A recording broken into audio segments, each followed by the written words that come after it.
Sayın Cumhurbaşkanımız, Sayın Sağlık Bakanımız Çin'den gelen aşılarını oldular.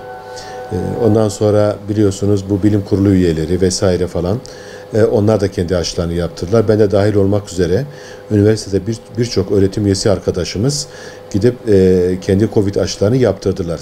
Eğer bir aşı %100 ağır hastalıktan koruyorsa mutlaka o aşının yapılması lazım. Tabii şimdi kış dönemindeyiz. Bu kış döneminde değişik gripal enfeksiyonlar da bizim karşımıza gelebilir. Elbette ki diğer yıllarda olduğu gibi artık çok fazla görmüyoruz bu gripal enfeksiyonları. Bunun bir sebebi var. İnsanlar dışarı çıkamadığı için, kapalı ortamlar çok olmadığı için işte griptir, nezledir bu sene gerçekten çok az gördük. Daha ziyade Covid'i görüyoruz. Şimdi şöyle bir şey olabilir. Yani acaba bizler bu Covid ile gripal enfeksiyonları ayırt edebilir miyiz? Bunu ayırt edebilecek %100 bir durum yok. Ancak belki şu söylenebilir. Ciddi anlamda burun akıntısı olan, böyle nezle tarzında şikayetleri olan, böyle hafif bir kırgınlık, hafif bir boğaz ağrısı ama şiddetli bir burun akıntısı, baş ağrısı olan hastaların Covid için ben çok fazla endişelenmelerine gerek olmadığı kanaatindeyim. Ancak maalesef bir gripal enfeksiyon ile, bakın nezle demiyorum, gripal enfeksiyon ile Covid'i ayırt etmemizin imkanı yoktur.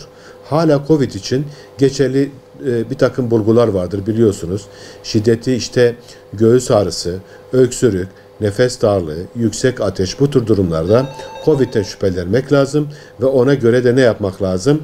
Kendi tetkiklerini yaptırıp gerekirse tedaviyi yaptırmamız lazım.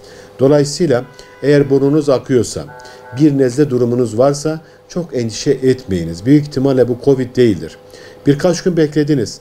Bu nezleye rağmen ateşiniz oluyorsa, nefesiniz daralıyorsa o zaman mutlaka hastaneye başvurup Covid için test vermeniz gerekiyor.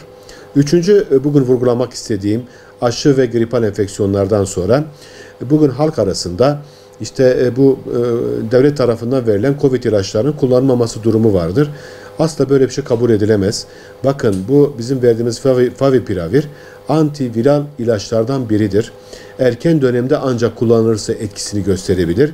Geç dönemde etkisini göstermez. Onun için eğer size Covid teşhisi konmuşsa, Favipiravir ilacı verilmişse mutlaka o ilacı size verilen sürede ve dozda lütfen kullanınız.